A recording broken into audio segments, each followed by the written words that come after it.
이번 시간에는 우리 기출문제집 교재입니다.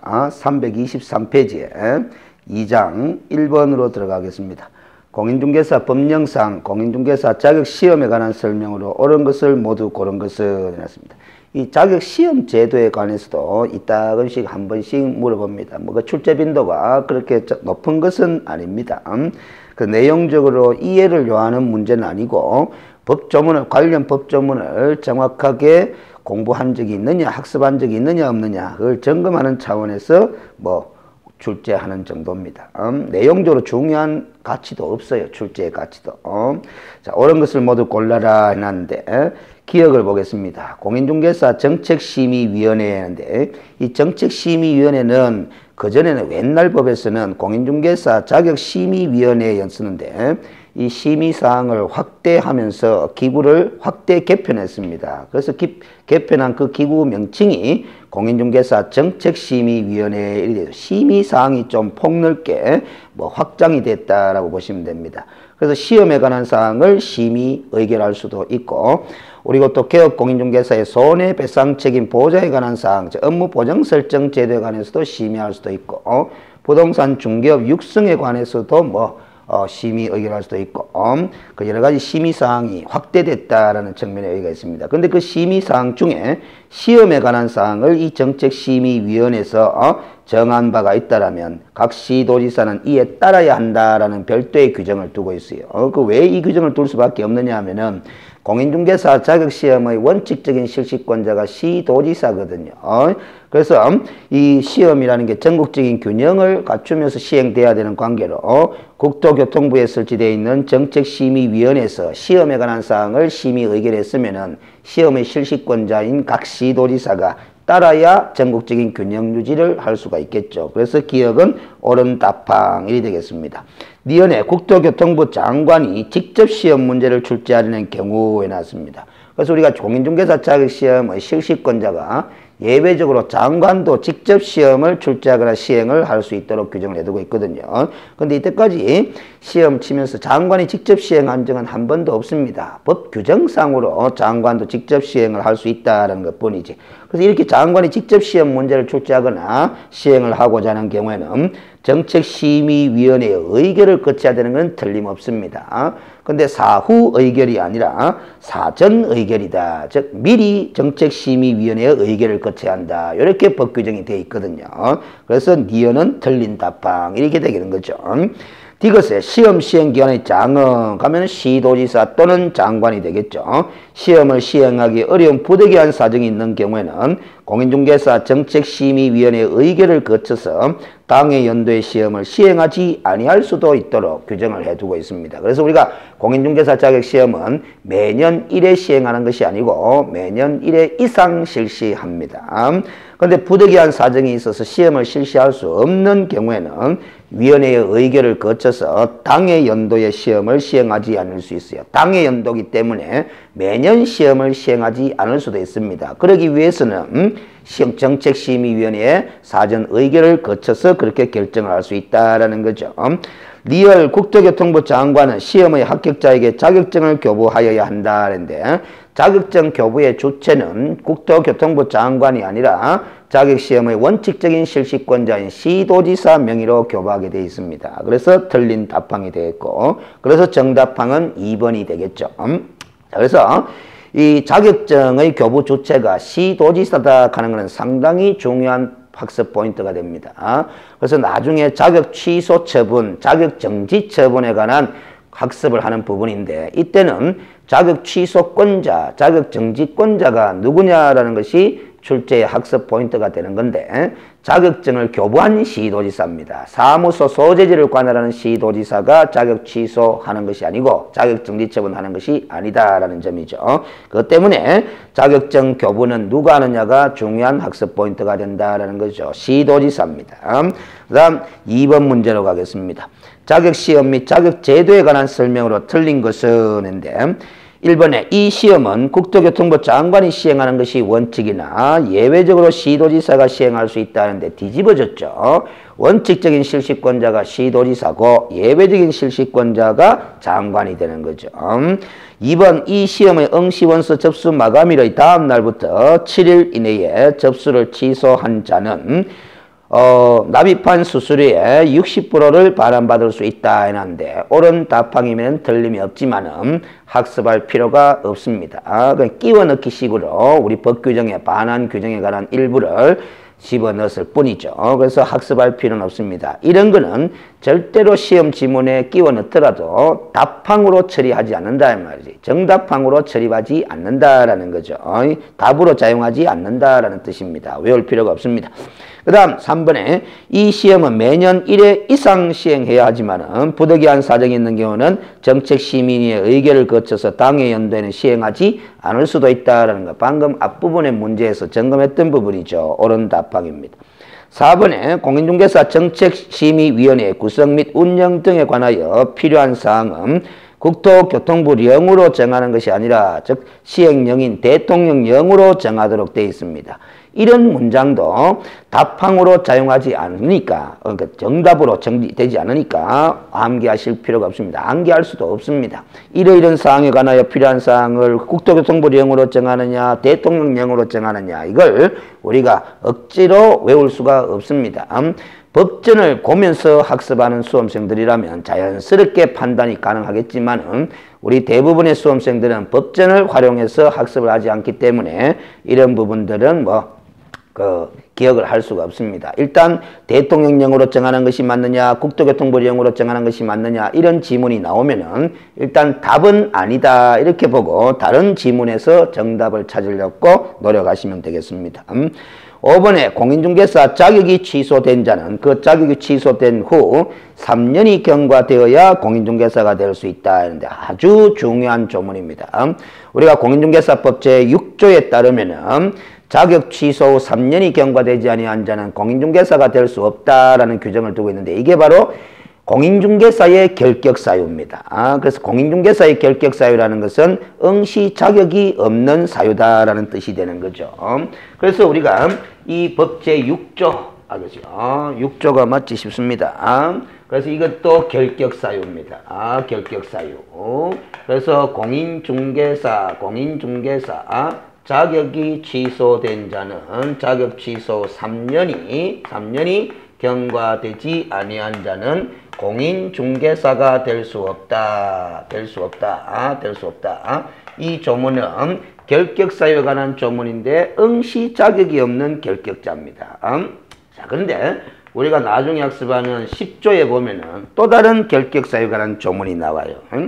대부분의 수험생은 이 10조도 결격사유 이렇게 학습을 하거든요. 그럼 6조의 결격사유와 의미 구별이 안 됩니다. 10조의 조문 제목은 그냥 결격사유로 꼭 표현이 안 돼 있고 등록의 결격사유 등 이렇게 돼 있습니다. 조문 제목이. 그래서 이런 표현이 있다라는 거죠. 이건 없죠. 이 결격사유와 이 결격사유의 의미는 구별하셔야 된다라는 겁니다. 그러면 이 10조에 있는 등록의 결격사유는 등록할 수 없는 자 그리고 이 등이 될 수 없는 자들이다. 이 등이라는 것이 소속 공인중개사, 중개보조원, 개업공인중개사인 법인의 사원 또는 임원 이런 사람들을 말하거든요.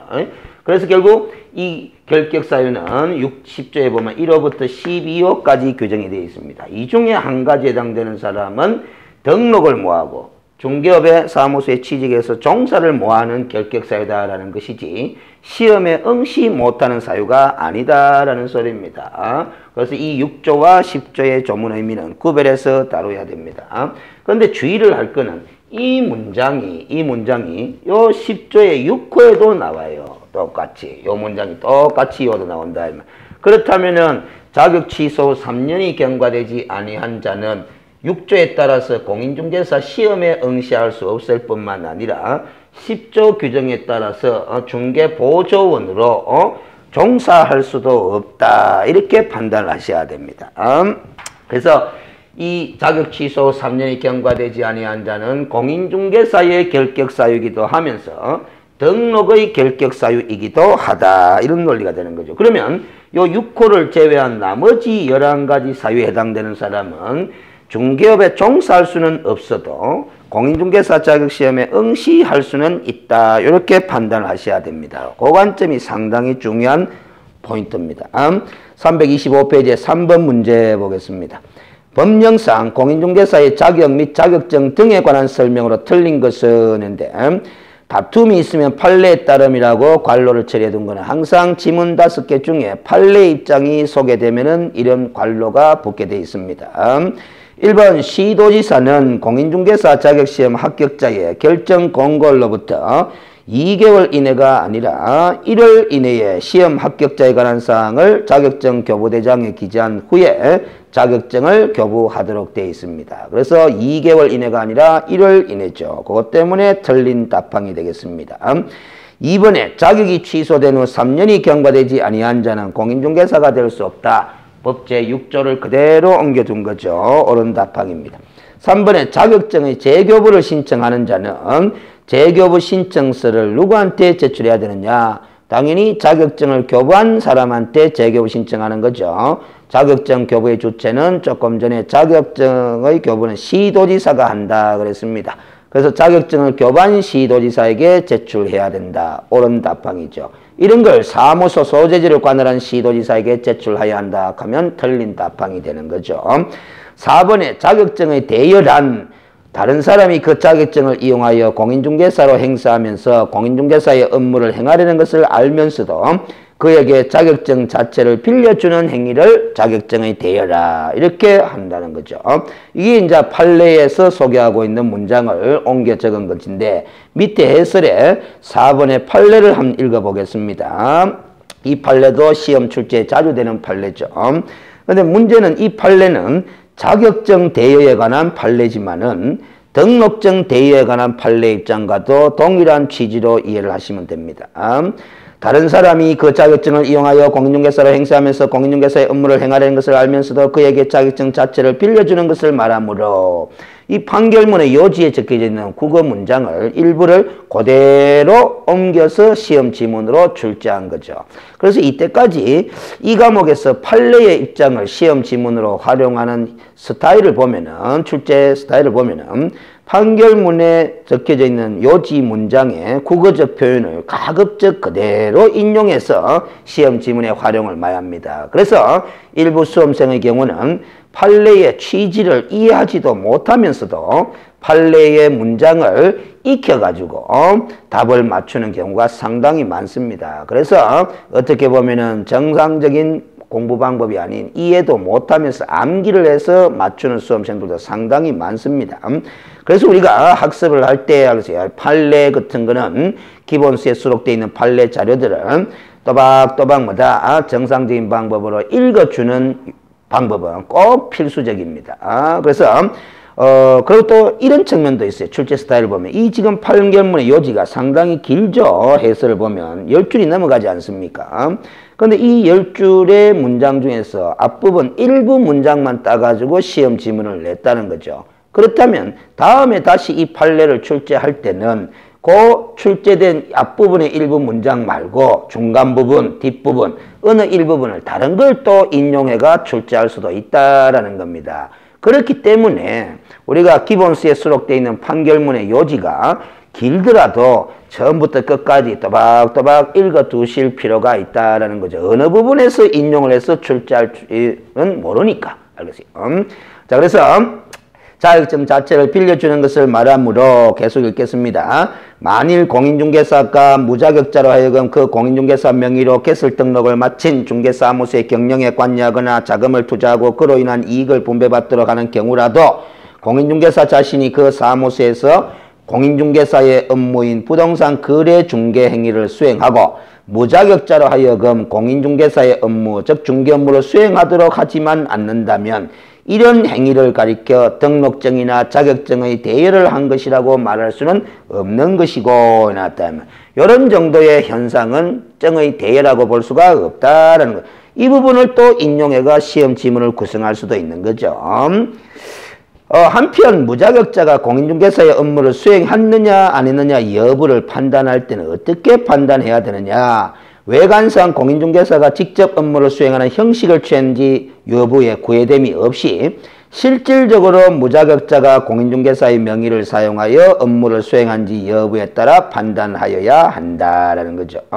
그래서 따라서 공인중개사가 비록 스스로 몇 건의 중개 업무를 직접 수행한 바 있다고 하더라도 적어도 무자격자가 성사시킨 거래에 관해서는 무자격자가 거래를 성사시켜 작성한 계약서에 공인중개사 자신의 인감을 날인하는 방법으로 공인중개사 자신이 직접 중개 업무를 수행하는 형식만 갖췄을 뿐 실질적으로는 무자격자로 하여금 공인중개사의 명의로 중개 업무를 수행하도록 한 이런 현상은 바로 자격증의 대여 행위로 봐야 된다라는 겁니다. 그래서 무자격자는 중개 업무를 수행할 수 없음에도 무자격자가 중개 업무를 수행하고서 작성한 거래계약서에 공인중개사 자신이 인감을 날인하는 방법으로 이 외관상으로 보면 그 계약서만 보면은 인감이 공인중개사의 인감이 날인되어 있기 때문에 공인중개사가 직접 업무를 수행하는 외관 형식은 갖췄다고 하더라도 실질적으로는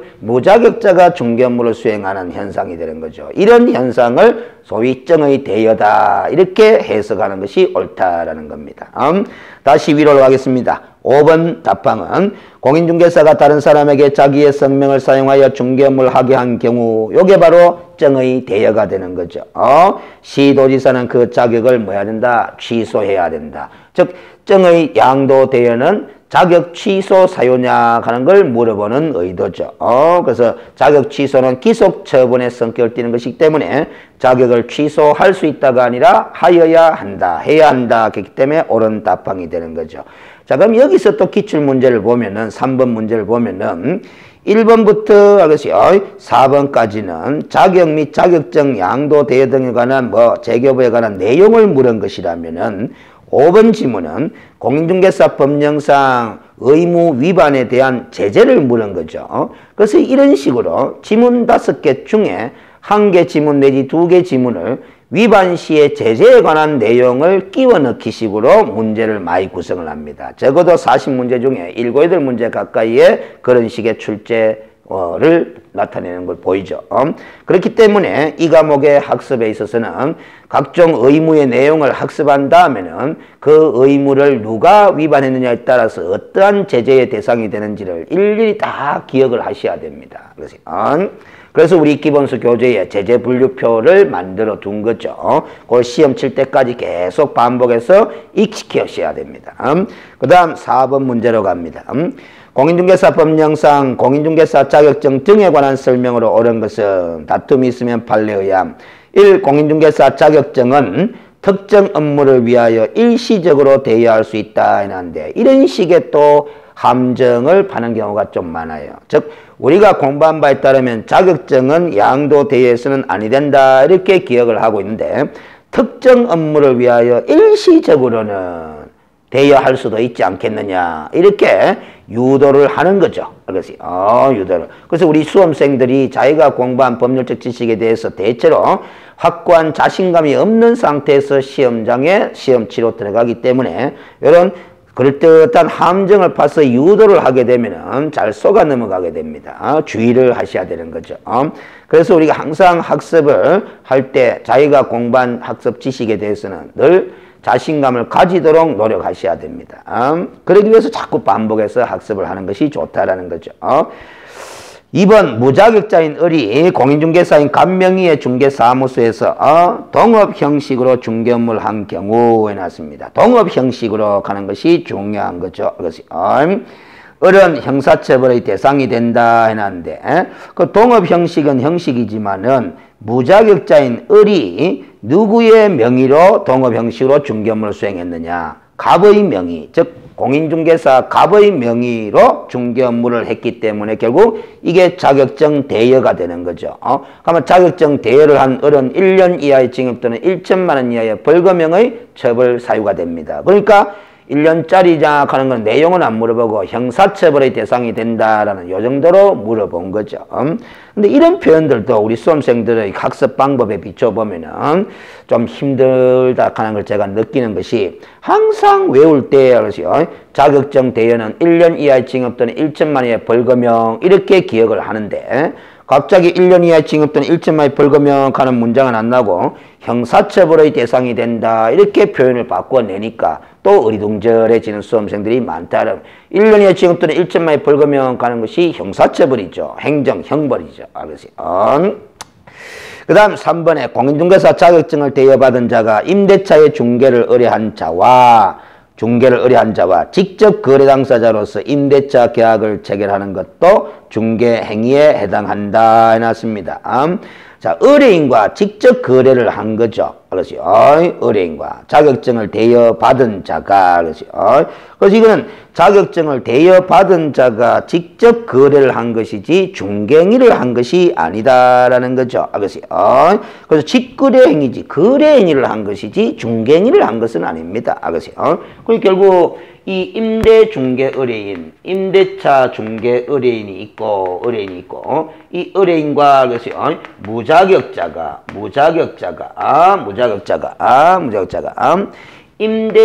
임대차 계약을 체결한 거죠. 그러면 이 사람이 임대인이라고 한다면 이 사람은 뭐다? 임차인 이렇게 되는 거죠. 그러면은 이 무자격자가 그래서 중개행위를 한 것이 아니고 임대차 계약이라는 거래 행위를 한 거죠. 그래서 중개행위라고 볼 수가 없기 때문에 틀린 답방 1이 됩니다. 자, 그 다음에 4번에 무자격자가 공인중개사의 업무를 수행했느냐 안 했느냐 여부는 어떤 기준하에서 판단한다고 앞문제에서 판례를 학습했느냐 하면 실질적으로 무자격자가 공인중개사의 명의를 사용하여 중개 업무를 수행한지 여부에 상관없이 외관상 공인중개사가 직접 업무를 수행하는 형식을 취한지 여부에 따라 판단해야 한다 하는데 기준이 뒤집어졌죠. 실질적으로 하는 단어와 외관상 하는 단어 이게 위치가 바뀌어버려졌다라는 거죠. 바꿔서 한번 읽어볼까요? 공인중개사의 업무를 수행한지 여부는 외관상 무자격자가 공인중개사의 명의를 사용하여 중개 업무를 수행한지 여부에 상관없이 실질적으로 공인중개사가 직접 업무를 수행하는 형식을 취했는지 여부에 따라 판단해야 된다. 이렇게 되는 겁니다. 그럼 결국 무자격자가 외관상으로는 중개 업무를 수행하는 형식은 취해놨다 하더라도 실질적으로 공인중개사가 중개 업무를 직접 수행했다라면 이건 정의 대여가 아니다. 그러나 외관상 공인중개사가 중개 업무를 수행한 것으로 형식은 같이 않았고 실질적으로 무자격자가 중개 업무를 수행하는 이런 것이 바로 정의 대여에 해당하는 거죠. 정을 대여했느냐 안 했느냐를 판단할 때는 중개 업무가 누가 수행했느냐가 중요한 판단 기준이 되는 겁니다. 무자격자가 중개 업무를 수행했느냐 아니면 공인중개사가 직접 중개 업무를 수행했느냐 그 판단의 기준이 중요한 거죠. 5번에 무자격자가 자신의 명함의 사무소 명칭을 부동산 뉴스 그리고 그 직함을 대표라고 기재해 사용하였더라도 이를 공인중개사와 유사한 명칭을 사용한 것이라고 볼 수 없다 하면 판례 입장과 반대적인 표현을 써놓은 거죠. 무자격자가 자신의 명함에 중개사무소 명칭을 부동산 뉴스 그리고 그 직함을 대표라고 기재해 사용한 경우라면은 이는 공인중개사와 유사한 명칭을 사용한 것이라고 볼 수 있다. 이렇게 되면은 옳은 답항이 되는 거죠. 그래서 우리 대부분 판례에 따르면은 이 부동산 뉴스 대표라고 직함을 사용한 자는 무자격자가 그런 사용을 했다면 일반인 입장에서 그 명함을 봤을 때 공인중개사 아닌 자를 공인중개사로 오인케 할 위험성이 있는 명칭이다. 이렇게 보기에 충분하다는 거죠. 그래서 유사명칭 사용에 해당한다. 이렇게 판단한 겁니다. 그러면 이 공인중개사 아닌 자가 유사명칭을 사용하게 되면 공인중개사법 8조 위반으로서 1년 이하 징역 또는 1천만 원 이하의 벌금형 사유가 되기도 합니다. 자, 5번 문제로 가겠습니다. 공인중개사 법령상 공인중개사 자격 내지 자격증 그리고 중개사무소 등록증에 관한 설명으로 틀린 것은 인데 자격증 대여 행위는 유상이냐 무상이냐 불문하고 허용되지 않는다. 옳은 답항이죠. 그래서 이렇게 공부하시면 됩니다. 자격증과 등록증은 양도 대여 행위는 절대적으로 금지다. 어떠한 경우에도 허용되지 않는다. 유상이든 무상이든. 그리고 특정한 업무를 위해서 일시적이든 장기적이든 어떤 조건 하에서라도 정의 양도 대여는 금지다라는 소리입니다. 허용되는 예외적인 경우가 있다 없다? 없다. 이렇게 명심하시면 안 속아 넘어갑니다. 2번에 자격을 취득하지 않은 자가 즉 무자격자죠. 자신의 명함에 부동산 뉴스 대표라는 명칭을 기재해 사용한 것은 공인중개사와 유사한 명칭을 사용한 것에 해당한다. 앞 4번 문제에서 출제된 판례를 재차 출제하고 있는 거죠. 한번 출제된 것은 언젠가는 다시 출제된다. 다만 다시 출제될 때 표현만 좀 다소 바꿀 뿐이다. 3번에 공인중개사가 자기 명의로 개설 등록을 마친 후 무자격자에게 사무소 경영에 관여하게 하고 이익을 분배하였더라도 그 무자격자에게 부동산 거래 중개행위를 하도록 한 것이 아니라면은 이런 정도의 행위에 불과하다면 이를 두고 등록증이든 자격증이든 대여 행위에 해당한다고 볼 수는 없다라는 거죠. 3번 문제 판례에서 읽었던 판결문의 일부 문장이었습니다. 옳은 답항이죠. 4번에 개업공인중개사가 등록증을 타인에게 대여한 경우에는 자격 취소 사유가 된다 이렇게 돼 있는데 이건 좀 주의를 해야 되는 거죠. 근데 이게 좀 이런 식의 출제는 좀 문제가 있다고 보여집니다. 제 개인적으로는. 왜냐하면은 등록증을 타인에게 대여한 경우 이렇게 해놨죠. 그럼 등록증 타인에게 대여했으면 자격증을 대여한 것은 아니죠. 그러면 등록 취소 사유라고 이야기했는데 자격 취소 사유가 된다 했기 때문에 틀린 답항이 되는 겁니다. 알겠습니까? 그래서 이 지문을 통해서는 우리가 그 공인중개사법상으로는 자격증과 등록증을 엄격히 뭐하고 있다? 구별해서 다루고 있다라는 점을 명심하셔야 됩니다. 그래서 자격증 대여 금지 규정도 있지만은 등록증 대여 금지 규정도 별도로 두고 있다라는 거죠. 그래서 등록증을 대여했으면 절대적 등록 취소고 자격증을 대여했으면 자격 취소 사유다라는 거죠. 그런데 등록증을 대여했다라고 문장을 표시하기 위해서는 앞에 주체가 공인중개사가 이렇게 쓸 수가 없죠. 등록한 자인 개업공인중개사가 이렇게 돼야 됩니다. 그러면 자격증을 대여한 경우를 전제로 문장을 구성하게 되면은 공인중개사가 자격증을 타인에게 대여한 경우 이런 문장으로 가야 되는 거죠. 그런데 이 지문은 개업공인중개사가 등록증을 대여한 것이기 때문에 절대적 등록 취소 사유죠. 따라서 등록을 취소하여야 한다 가든지 절대적 등록 취소 사유가 된다 가든지 이렇게 해야 옳은 답항이 되는 겁니다. 5번에 자격증이든 등록증이든 타인에게 대여한 자는 다 공이 형사처벌의 기준이 동일합니다. 1년 이하 징역 또는 1천만 원 이하의 벌금형에 처한다라는 거죠. 그 등록증 대여도 1년, 자격증 대여도 1년 이렇게 우리가 수험생들은 학습하게 되어 있습니다. 근데 이런 5번 문장도 출제를 또 제출할 때 이렇게 국어적으로 표현하면 또 수험생들 입장에서는 까다로울 수가 있어요. 어떻게?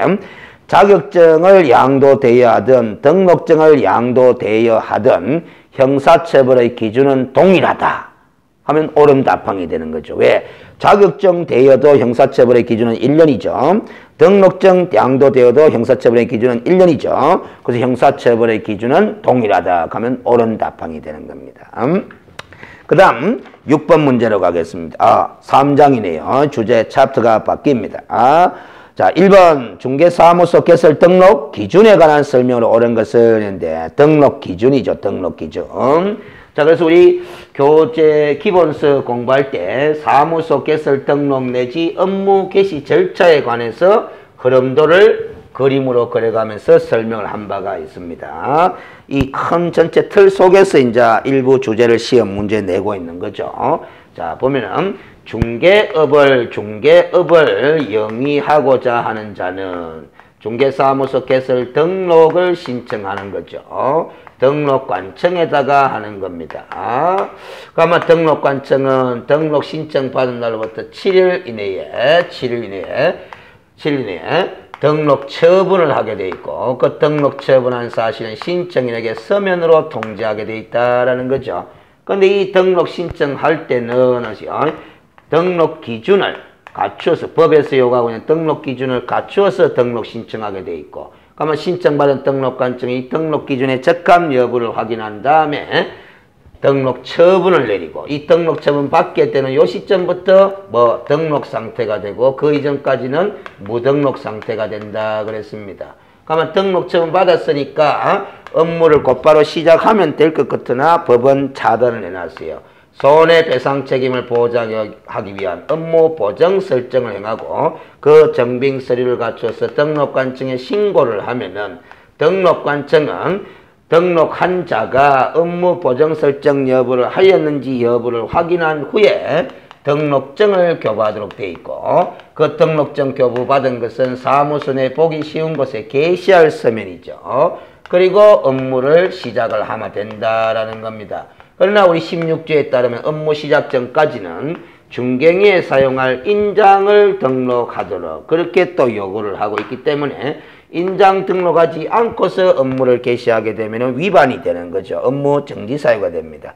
그런데 우리 16조 인장 등록에 관한 규정은 최근 몇 년 전에 개정을 통해서 이 인장 등록은 원칙은 업무 시작 전까지 하면 되지만 중개사무소 개설 등록 신청과 함께 할 수도 있도록 그렇게 규정을 해두고 있는 거죠. 이게 사무소 개설 등록 절차와 업무 개시 절차 이렇게 됩니다. 그러면 지금 이 1번 문제는 요 등록 기준에 관한 요 내용을 물어보겠다라는 의도죠. 그래서 이 창업 절차에서 일부분을 따로 한 문제로 구성을 하고 있는 겁니다. 그래서 그 등록 기준은 우리가 학습하기로는 공인중개사의 등록 기준 그리고 법인의 등록 기준 이렇게 나누어서 점검을 했던 바죠. 자, 1번에 농업협동조합법에 따라 부동산 중개업을 할 수 있는 지역농업협동조합이 있죠. 즉 다른 법률의 규정에 따라 중개업을 할 수 있는 경우의 사례 중에 하나죠. 이 경우는 중개사무소 개설 등록 기준에 관한 법 규정을 적용한다 안 한다? 안 하죠. 그래서 법령에서 정한 개설 등록 기준을 갖추어야 한다 가마 틀린 답방이 되는 겁니다. 2번 개설 등록을 하기 위해서는 등록 기준을 갖춰야 되는데 그 등록 기준을 학습한 바에 따르면 사무소 확보할 때에 그 사무소의 면적에 관한 기준은 요구하고 있지 않다라는 겁니다. 그래서 20이든 30이든 80이든 사무소 면적에 관한 규제는 없기 때문에 틀린 답방이 되고 3번에 가설 건축물 대장에 기재된 건축물을 사무소로 확보한 등록 신청자에 의한 등록은 허용된다 하는데 틀린 답방이죠. 우리가 건축물 대장에 기재된 건물의 사무소를 확보해야 되는 것이 원칙인데 그 건축물 대장은 가설 건축물 대장은 제외한다 이렇게 시행령 규정에 돼 있죠. 그래서 3번도 틀린 답방. 그런데 삼명회사는 즉 법인으로 사무소 개설 등록 신청할 때는 상법상 회사 또는 협동조합 기본법에 따른 협동조합으로서 자본금이 5천만 원 이상일 것 이렇게 돼 있죠. 그래서 한명회사도 등록 기준에는 부합됩니다. 그리고 자본금이 5천만 원 이상이어야 되는데 미만이더라도 개설 등록할 수 있다 했기 때문에 틀린 답방. 5번에 변호사가 부동산 중개 업무를 하기 위해서는 공인중개사 법령에서 정한 기준에 따라 개설 등록을 해야 한다 했는데 왜 이게 옳은 답방이 되느냐 하면은 다른 법률의 규정에 따라 중개업을 할 수 있는 경우가 이 지역농협동조합, 지역산림조합, 산업단지관리기관, 자산관리공사뿐이죠. 그래서 변호사는 변호사법이라는 이 다른 법률의 규정에 따라 중개업을 할 수 있는 경우가 아니기 때문에 변호사도 중개업을 하기 위해서는 우리 공인중개사 법령에서 정한 기준에 그럼 등록을 하기 위해서는 결국 공인중개사 자격증을 취득할 수밖에 없는 노릇이죠. 그래서 현재 공인중개사 법령의 해석상으로는 변호사는 공인중개사 자격증을 취득한 다음 이 공인중개사가 등록하기 위해서 갖춰야 될 등록 기준으로서 실무교육 받고 사무소를 확보까지 해서 등록을 신청해야만이 등록이 이루어지고 그 등록을 해야만이 중개업을 적법하게 영위할 수 있게 된다라는 소리입니다. 그래서 5번이 뭐다? 옳은 답방이 되겠습니다. 잠시 쉬었다가 계속해서 2번 문제로 이어가도록 하겠습니다.